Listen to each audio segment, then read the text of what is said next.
my name is Julia and you're watching Steph and Julia's Eden, where we show you all about gardening, farming, homesteading, and how we moved from the city to our 10-acre farm. In this video, we show you how we cleaned and prepped our backyard garden in the spring to prepare for planting when we still lived in our suburban townhouse. You will see how we prepped our raised garden beds before planting, our homemade compost system, how we install our Oscillot Cat Containment system every spring, how we efficiently wash our shed, and how we transplanted our blueberries. So let's get started. By now, you've probably met our two cats, Charlie and Alfie.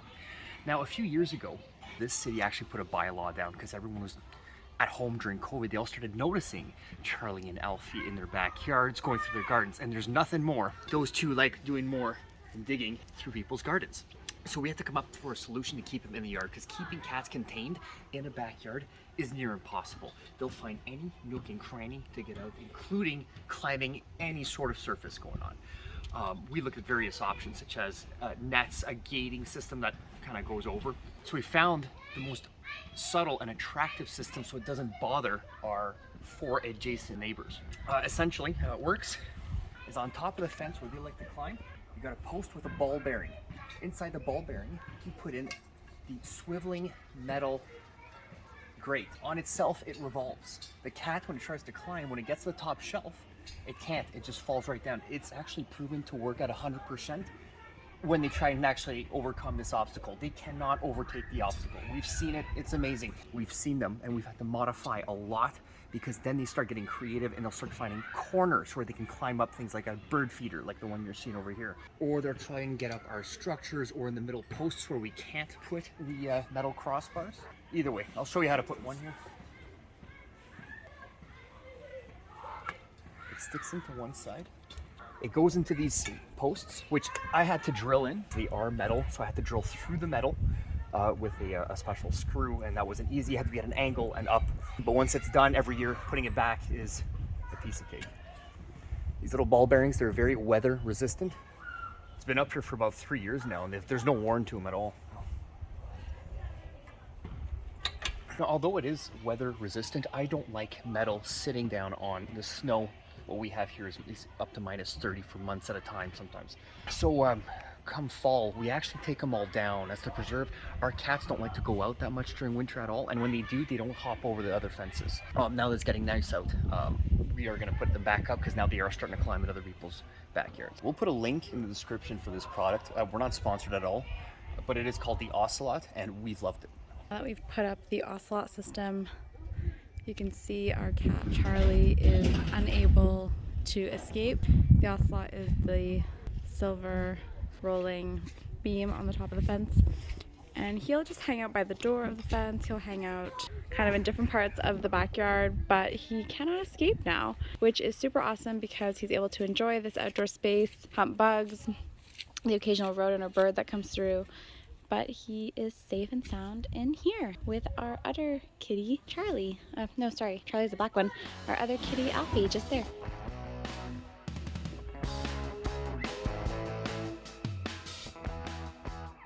And this is years of accumulation. It's almost painted on there.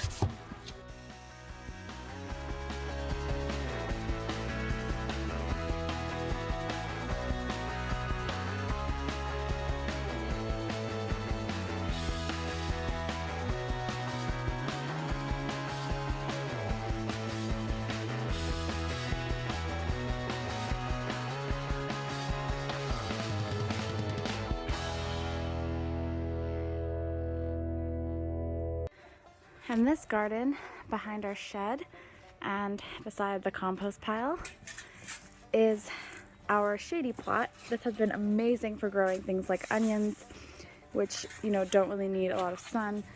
And we call this our secret garden because it's behind the shed and hidden. You wouldn't necessarily know it's there unless you come back here. But yeah, super excited to grow again some shade-loving edibles in here soon. Secret garden. Just to give you guys an idea, in this normal size suburban backyard, we have 1, 2, 3, 4, 5 large raised beds We also have our compost pile, which Stefan is turning right now. And we have this small bed, which I've used as an herb garden since it's closest to the deck in the kitchen. And we used to have, we call that the bird corner because that's where we have our bird feeder. And we could make that corner another growing space.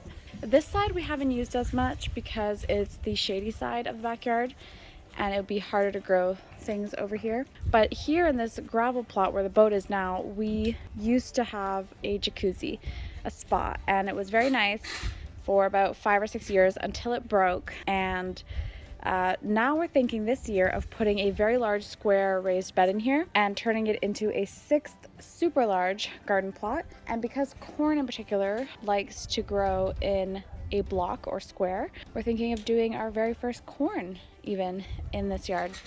And then in that corner there by the back of the garage is our little chicken coop, the Igloo Go Up chicken coop, which we'll link down in the description below. But yeah, just to give you an idea, even in a fairly normal sized suburban yard, you can have a lot of growing room. We still have our shed, we have our nice bench that we swing on, and our garage back there. But yeah, there is still a lot of room, and of course our deck with our barbecue on it, which we like to host summer parties here. So there's a lot you can do even in a relatively small space. I think this entire lot is like maybe 1/8 of an acre or something like that. So it is very small, but yeah. Here is our compost pile, which has overwintered. We stopped putting much compost in during the winter because it was completely frozen and we weren't even able to turn it. But now that it's spring and it has unfrozen, we're able to turn it. And this is not 100% composted since some of it was put in at the beginning of winter and just froze and didn't actually get a chance to compost. But most of it's at least partially composted.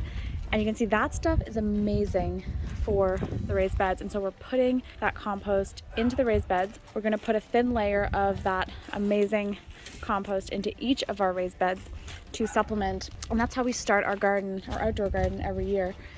This is basically composed of chicken bedding, which is typically straw or wood chips. A lot of chicken poop as well, which is really great compost material. As well as just any kind of weeds or, you know, leaves from the fall we'll also throw in here. And it seems like a small space, it's only about 3 feet by 3 feet, but it composts so quickly and it condenses down so fast that the pile keeps shrinking all season long. So during the summer we're able to put our kitchen scraps all in here and you know, only vegetarian stuff, no dairy, no meat. But yeah, we're able to use the space and it just keeps shrinking and shrinking. And sometime in the middle of the season we'll take some of the compost and we'll top up our raised beds around our plants as a bit of a fertilizer. But otherwise it just keeps shrinking and we're able to continue using that square as a compost pile. See, in this raised bed, Stefana started putting some of the compost, and some of it's, for example, like uncomposted eggshells and things from our chickens. That is actually amazing for tomatoes. They really love calcium, and so those eggshells will slowly decompose over the summer into the soil, and when the tomatoes are planted in here, they're going to absolutely love that. So even though this isn't done composting, that's totally fine. We'll be putting on top of so we have the old soil in here which has been tilled, the compost, and then we'll be putting our garden soil on top next. And on to the last step, the garden soil. We probably need 3 bags per standard size raised bed like this, and it just brings the bed to a nice clean look on the top.